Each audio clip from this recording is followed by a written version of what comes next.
Last week's episode of Naruto Shippuden was devoted to the backstories of both Naruto and Hinata, and in this week's episode it's going to follow suit as we take a look into the pasts of Sasuke and Sakura. I think the creators of the Naruto Shippuden anime series knew that there was just absolutely no way they were going to top the whole Naruto vs. Sasuke episode, and I don't even think that they're going to try, because the episodes that we've been getting for the last couple of weeks have been completely different and almost seem like a completely different anime series altogether, a lot of that owing itself to the animation style as well as to the atmosphere itself.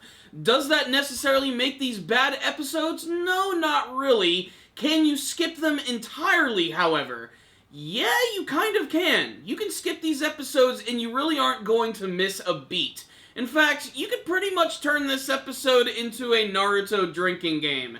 Every single time that Sasuke and Itachi do Shuriken training. Every single time that Itachi pokes Sasuke in the forehead. Every single time that Sakura meets Ino for the first time and discuss their love of flowers. This week's episode can be summed up in one word. Deja vu. We've been here before. There's elements that we've seen before. However, there still are a number of new scenes that they do manage to add to both Sasuke and Sakura's stories. First off, I did not know that Itachi was such an amazing cook. He's basically an Iron Chef with some of the shit that he pulls off in this episode. Basically, the main premise in Sasuke's story is that he desperately wants to hang out with his brother like always. This, of course, means we're going to get a lot of Shuriken training and lots of moments with Sasuke blushing. I didn't even think I could see him blush that much, but he does it a lot in this episode. A lot of the fact that he just really looks up to his brother. And Itachi really is the ultimate brother, always looking out for his little pal and having just a lot of fun with him. Basically, this was just an excuse to see these two guys acting like brothers for once and not trying to kill each other or use some crazy ninja-fied techniques. And just as quickly as Itachi appeared, he disappeared at the end of his segment.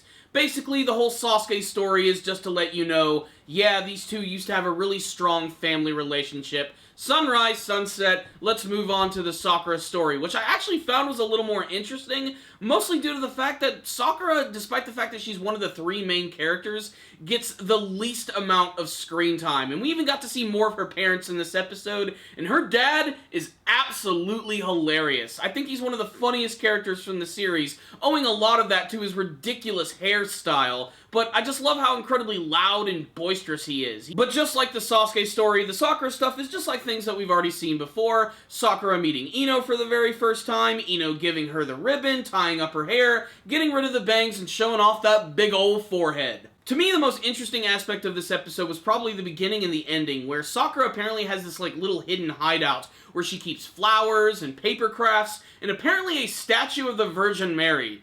Who knew that Sakura was so religious? Ultimately, though, you end up getting the same thing you got from the original storyline with Sakura and Ino. Ino finds out Sakura likes Sasuke, and ends up creating a little bit of tension between the two characters. Sakura professes her love for Sasuke, ends up getting rejected. She goes into the woods to start doing some hard training, which impresses Naruto, and that's pretty much the end of the episode.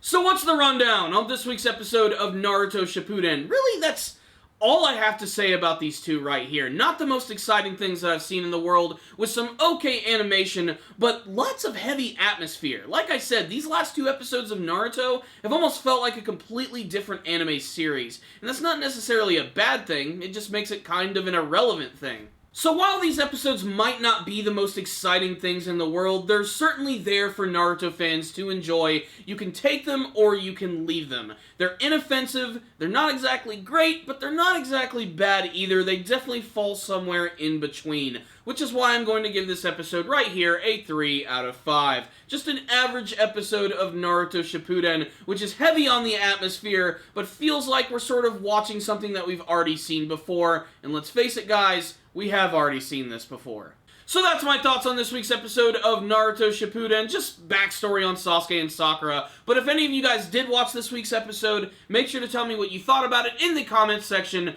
below. Are you enjoying these little short stories about some of our favorite characters and what they went through in the past? What do you think about some of the music choices that they're actually making? There's a lot of old Naruto soundtracks from the very first part of the series that they're including in these episodes, and sometimes they work, and sometimes I don't think they work, like at the end of the Sakura episode. And what are you hoping to see in the next one, which is going to involve Gaara and Shikamaru? And what do you hope to see from the rest of the Naruto Shippuden anime series? Please tell me in the comment section below. Thank you guys so much for watching this video. I really appreciate it. Make sure to subscribe, like the video, and leave me a comment or two. And it is time for a shameless plug-in. It is October, and it is Pokemon month. I'm making a lot of Pokemon-themed videos as we lead up to the release of Pokemon Sun and Moon, and I just did another top 10 list, my top 10 favorite cat Pokemon. That is right. Pokemon that look like cats. I decided to count them all down, my favorites, so make sure to check out that video if you're a Pokemon fan and leave me a comment on it and share it with all your friends. I'll leave a link in the description box so that you guys can check that out. Thank you guys so much for watching this review. I will see you next time. And as always, stay dandy, baby.